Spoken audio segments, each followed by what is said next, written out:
Greetings po mga kapatid, welcome back to my channel. Mga kapatid, ayan, nandito po tayo sa may manggahan. Ayan, sa manggahan po tayo. Ayan, yung ating pong Toyota Corolla. Ayan, ito pong hinihintay ninyo. Ayan, nandito na po. Ayan, nandito na po si Sir Dennis Mendoza, tsaka si Sir J Mendoza. Ayan, Triple M. Ito po ang inyong Kuyang Makel. Ito po, bibigyan po namin kayo ng idea tungkol po sa sa air condition. Ayan, yung kasalukuyan ng kinakabit ni Sir J. Yung aking laminated na condenser. Ayan. And brand new yung ayan, brand new yung kanyang yung receiver dryer. Ayan, pinalitan na namin. Original kasi ito, kaya hindi namin pinalitan. Yeah, original. Sayang naman. Ang leak yan. Bali, ni-refresh na ni Sir Dennis yung at saka ni Sir J yung mga lines. Lashing, ayan. And then, ayan, pinalitan na rin yung mga, yung mga pinagbibili ko ng mga hose. Ayan, yung mga hose sa mga sa ating, ayan. Dapat na talagang palitan, sir. Ayan, ang galing ni Sir, buti pinabili niya ako, kundi baka yari ako sa overheat. Ayan. Ayan, ito po mga kapatid, yan nagpalit na ako ng alternator. Yan mga sinasabi ko sa mga kapatid ko nagtatanong. Yan, alternator dapat po 70 hindi 90. Yan, ang nakakabit ko pala sa akin ito, pagkalaki-laki ito, pang Mitsubishi Galant. Ayan, yan pala nakakabit. Kaya yan, kinabitan ko ng pang love light na 70 amps. Ayan, ang pulling nito 6. Mas maganda nga kung makakahanap po kayo ng ng 6.5 ang diameter ng Ayan, mas maganda yung less power draw para malesen yung kanyang power draw. And kaya po ako nag-refresh ng na aking aircon. Pagka umaga tsaka gabi malamig, pagdating ng tanghali wala. Minsan naman malamig siya, tapos pag sa NLEX malamig siya, then mamamatay. And then after 15 minutes mag-on ulit. Ang isa na nakita ni Sir Dennis na problema yung kanyang ito, compressor, yung relay. Ito yung relay, yan. Hindi na original. Ang nakakabit sa akin 30 amps. And dapat pala yan 40 amps na na relay. Ito pala ang dapat. Kaya pala nagkagano, namamatay yung aking aircon, nawawalan ng lamig. Ito yung nakakabit 30 amps lang siya. Kaya bumibitaw yung kanyang clutch, yung contact. Kaya pala biglang namamatay yung ating yun, nawawala ng lamig. And isa na rin yung kaya tuwing tanghali nawawalan ng lamig yung ating compressor. Lana, lost comp na. Maingay na siya. Pero good thing wala siyang black oil. Maganda pa rin yung niya, kaya hindi nahirapan gasina sina Sir Dennis sa pagpa-flashing. Ayan. Ito yung mga ayan aking darling. Ayan. Ito. Yan, ito pa mga kapatid. Ayan ito na ikakabit natin. Bago na yung kanyang expansion valve. Maganda yung nabili natin na evaporator. Ayan, lalagyan natin ito. Dito siya ibabalot. Babalot siya dito. Ayan. Ito naman po yung ating bagong radiator. Ayan.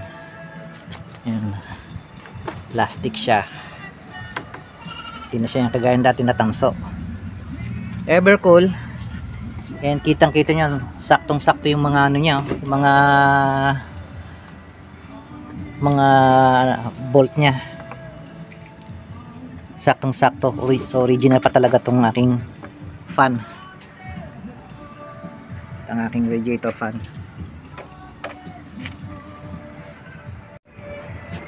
Ito kasalukuyang chine-check ni Sir Dennis tsaka ni Sir Jay.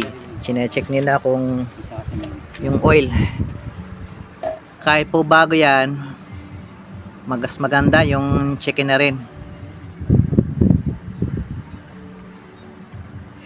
Dahil minsan baka yung mabili yung ganyan na compressor, konti lang yung oil. Yan mga kapatid, yan ang Sunday na TRS 19 na po yan, hindi po Japan yan ha. Siguro Taiwan lang po ata yan. Worth 9, mga nasa worth 8,000 po yan. Mga original po yan, nasa mga 20 mil. Yun ang Orig Japan, 20 mil. Japan po na lang, sir.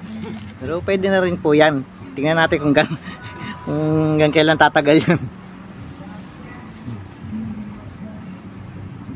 Ayan, nakita nyo, ang ganda pa ng oil nya, oh. Pero papalitan na rin natin yun ng bagong oil. Sukatin natin, Jay, ah. Ayan, susukatin pa raw ni Sir Dennis kung ilang ml yung kanyang oil. Ayan, sinasalay na ni Sir ng oil.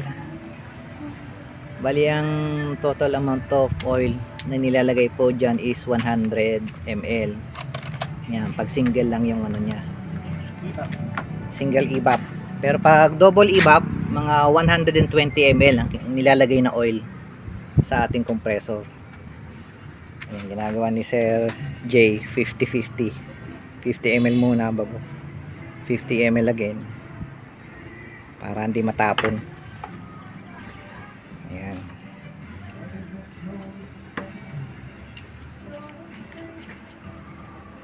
Sana marami Ayan. tayong basyan.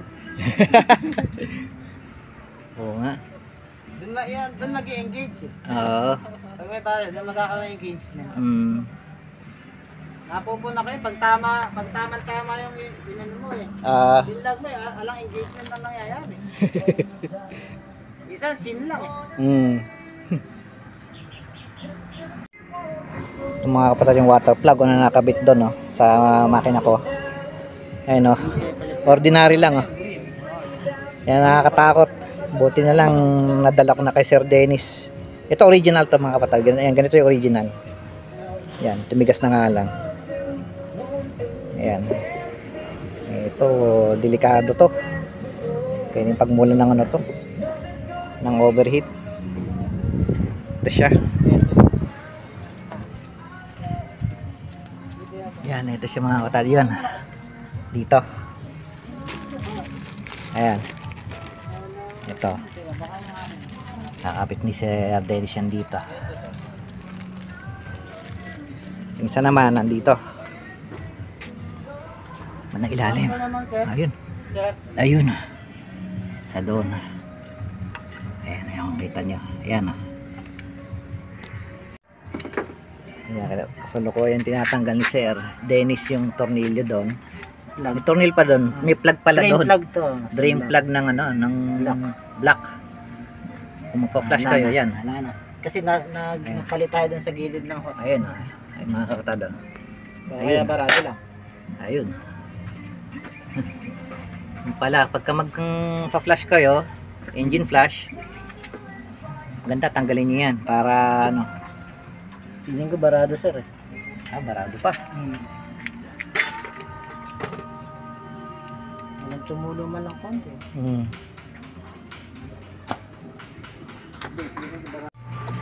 Drain na ng ano, ng coolant. Ayan. Barado pala yung kung ano kung yan. Yan, sinundot-sundot ni Sir J. Ayan. Lumabas na yung coolant.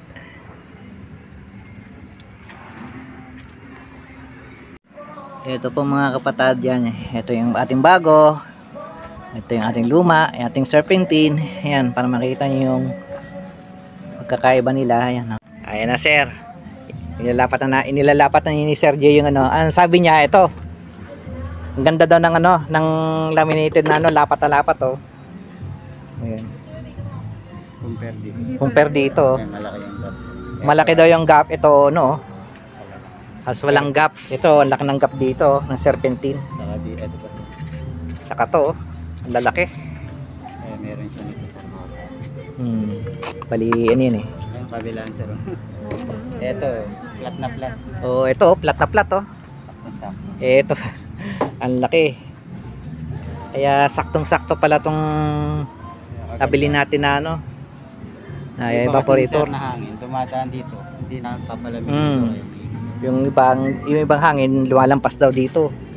Yan, kaya ito nga nilagyan ng ano, nilagyan ng dating ano technician no, nilagyan para hindi lumabas dito yung hangin. Dito lang papasok sa gitna.